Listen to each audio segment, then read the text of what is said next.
Salut, bienvenue dans cette première vidéo face caméra de la chaîne 1904 Productions.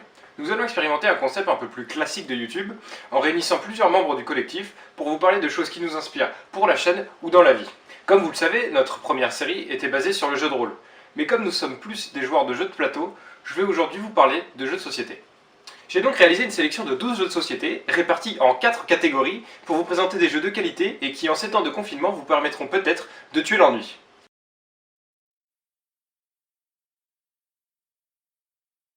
La première catégorie sera centrée sur les jeux de cartes. Pas la peine de vous expliquer plus en avant ce qu'est un jeu de cartes, tout le monde le sait déjà. Je vais donc vous présenter 3 de ces jeux.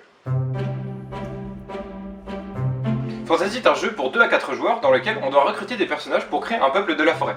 Chaque peuple possède un pouvoir spécial qui influera sur le cours de la partie. Le joueur ayant le plus de cartes dans son peuple à la fin de la partie est déclaré vainqueur. Fantasy est un jeu où il y a de nombreux rebondissements liés à l'usage des cartes. C'est un jeu dans lequel on va s'échanger sa main, son plateau, voler des cartes à l'adversaire. L'interactivité y est très forte. C'est également un jeu qui est adapté aux joueurs les plus jeunes et les moins expérimentés, c'est pour cela que je le présente en premier. Chaque peuple va permettre aux joueurs de créer des actions différentes.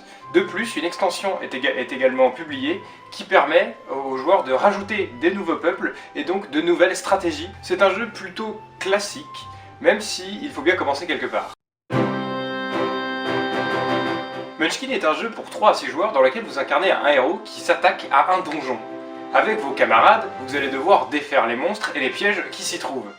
Cependant, dans ce jeu, vous partez du niveau 0, donc vous n'avez aucun équipement, aucun sort, vous êtes un humain de base. Le jeu va vous permettre, en piochant des cartes, d'évoluer, d'acquérir des compétences, des armes, des classes et même des races. Vous deviendrez peut-être un elfe, un nain ou que sais-je encore.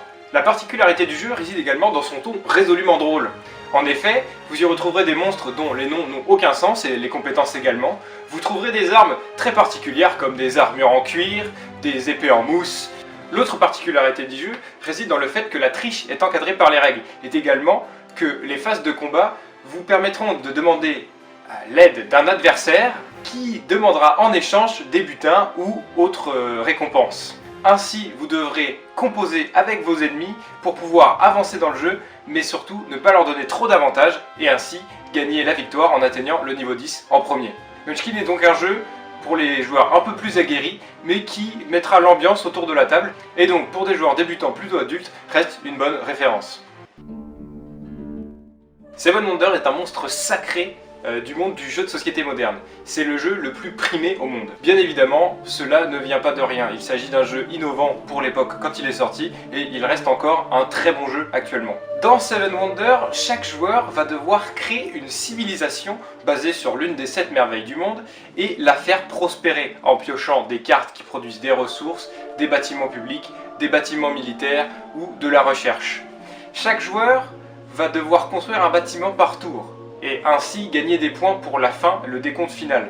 La particularité du jeu est basée sur une mécanique de draft. En effet, chaque joueur possède 7 cartes en main au début du tour, et en choisira une qu'il construira ou vendra. Cependant, il ne peut pas créer de stratégie à partir des 6 autres cartes qu'il reste en main, puisqu'il passera celle-ci à son voisin. Ainsi, les stratégies devront être réalisées plus finement, en réfléchissant à la manière dont les cartes tournent autour de la table, mais également à quelles cartes peuvent permettre aux joueurs adverses de gagner la partie.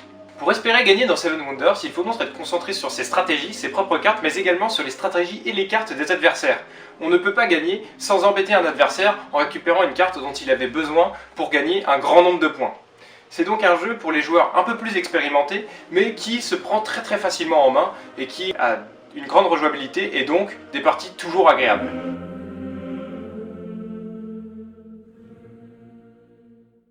Pour la seconde catégorie, je vais vous présenter 4 jeux de plateau. Les jeux de plateau sont des jeux dans lesquels on place des pions, des cartes, des éléments sur un plateau de jeu, tel le Monopoly.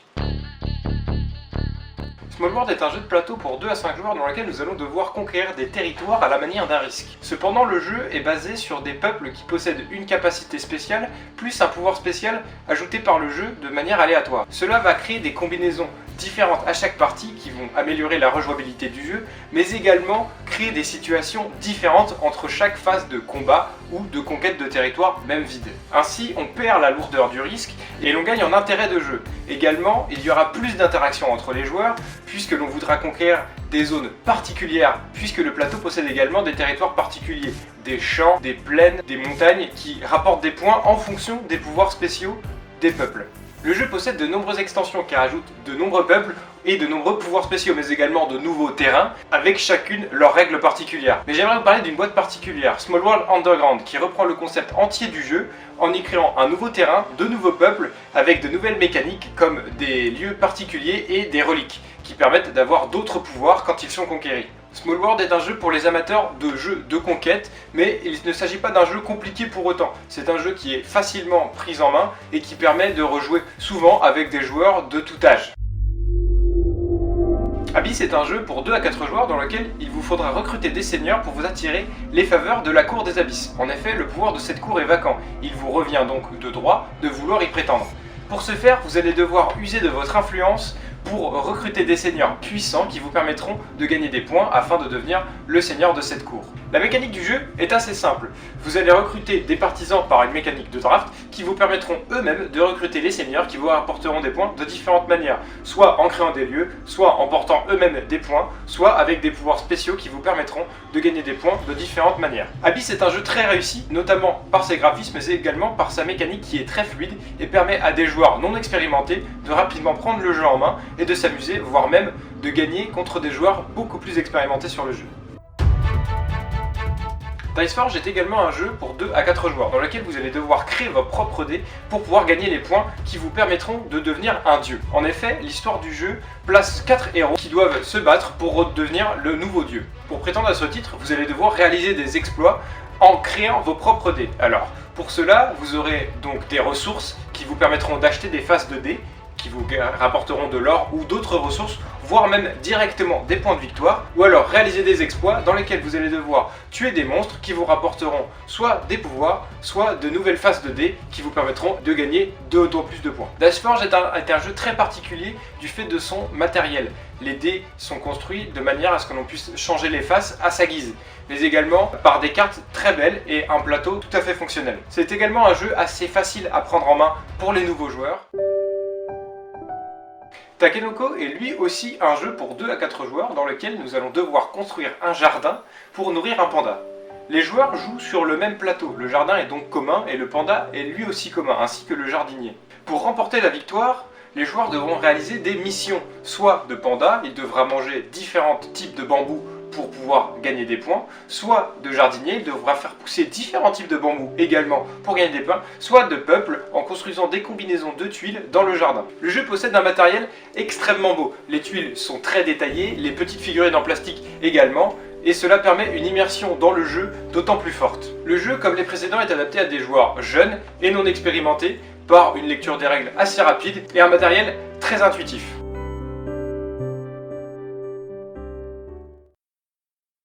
Pour la troisième catégorie, j'ai choisi des jeux dits d'ambiance, des jeux que l'on peut sortir à l'apéro pour jouer entre amis ou en famille. Il s'agit de jeux souvent de mécaniques de devinette, où l'on fait deviner des choses à partir de cartes ou à partir d'autres éléments créés par le jeu. Mysterium est un jeu un petit peu particulier dans la catégorie des jeux d'ambiance, puisqu'il s'agit d'un jeu où le gameplay est asymétrique. La plupart des joueurs joueront des voyants qui devront deviner les visions d'un joueur qui sera le fantôme, une sorte de maître du jeu qui transmettra des cartes oniriques pour que les joueurs puissent deviner qui a tué le personnage. Ainsi, chaque joueur, à la manière d'un Cluedo, devra deviner un personnage, une arme et un lieu. À la fin, une seule des combinaisons sera réelle, celle-ci est définie par le fantôme au préalable. C'est un jeu où la communication est primordiale, c'est pour ça qu'il s'agit d'un jeu d'ambiance. Mais c'est également un jeu où la réflexion et la manière de penser des joueurs est très mise en avant. C'est un jeu où aucune partie ne se ressemble et chaque joueur aura une façon différente de concevoir ce jeu. L'intérêt du jeu réside beaucoup dans les cartes vision, qui ont des visuels très oniriques et très particuliers qui permettent aux joueurs d'y voir ce qu'ils ont envie, et donc de créer différentes façons de deviner ce que le fantôme veut leur faire deviner. C'est un jeu qui est très facile à prendre en main puisque les règles sont très simples. Cependant, c'est un jeu également assez difficile à aborder puisqu'il faut réfléchir comme le fantôme ou bien essayez de comprendre ce que celui-ci veut vous faire voir à travers les cartes qu'il vous transmet. De plus, les cartes ne sont pas toujours optimales pour faire deviner ce que le fantôme a choisi de vous faire deviner. Imagine est un jeu dans lequel on va devoir vous faire deviner des choses, des concepts ou bien des œuvres à partir de pictogrammes réalisés sur des cartes transparentes.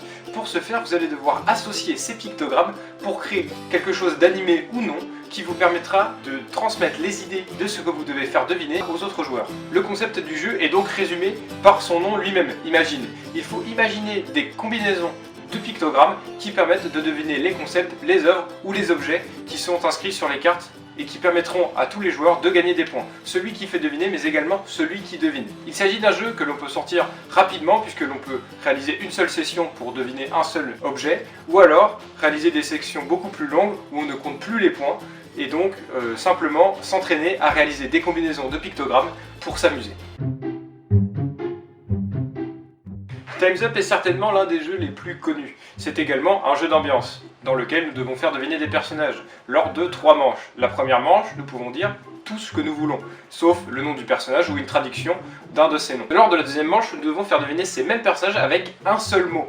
Et enfin, lors de la troisième manche, seulement des mimes. C'est un jeu convivial qui permet de jouer avec un grand nombre de joueurs, mais surtout qui permet de s'amuser avec n'importe qui.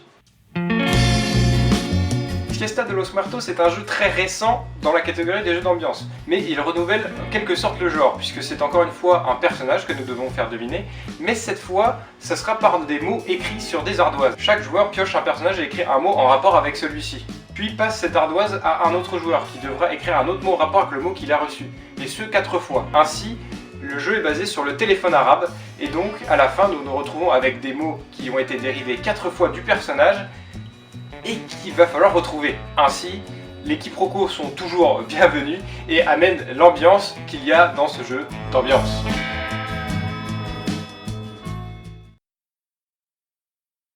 La dernière catégorie est un peu plus particulière. Il s'agit de jeux que j'ai appelés jeux scénarisés, ou qu'on pourrait également appeler des jeux type escape game, bien que cela ne corresponde pas à grand chose pour la plupart des jeux que l'on met dans ces catégories. Time Story est tout un concept. Il s'agit d'un jeu dans lequel les personnages vont incarner des réceptacles dans le temps en fonction des scénarios. La boîte principale possède déjà un scénario, mais chaque extension est un scénario. Ainsi, le jeu a une rejouabilité très faible, mais une immersion extrêmement forte, à la façon d'un jeu de rôle, des personnages qui vous sont imposés par le jeu et réaliser les missions qui vous sont demandées également par le jeu. Le jeu puise sa force d'abord dans des scénarios extrêmement bien construits avec de multiples embranchements, bien que cela mène toujours à une fin précise. Les mécaniques du jeu permettent également une très bonne immersion à l'intérieur des scénarios. Il s'agit donc d'un jeu très complet, mais dont l'accessibilité est difficile, puisqu'il faudrait toujours jouer avec les mêmes joueurs, ne pas rejouer les scénarios et surtout bien se concentrer pendant plusieurs heures pour réussir les missions qui sont parfois difficiles et dont les choix ne sont pas toujours évidents. Unlock est la définition même du jeu escape game, puisqu'il reprend tous les codes. En effet, il y a une application qui vous permet de remplir des énigmes ou des codes trouvés à l'intérieur des scénarios. Chaque boîte contient 3 scénarios de difficulté croissante. Chaque scénario permet aux joueurs de s'immerger dans différentes histoires ou périodes.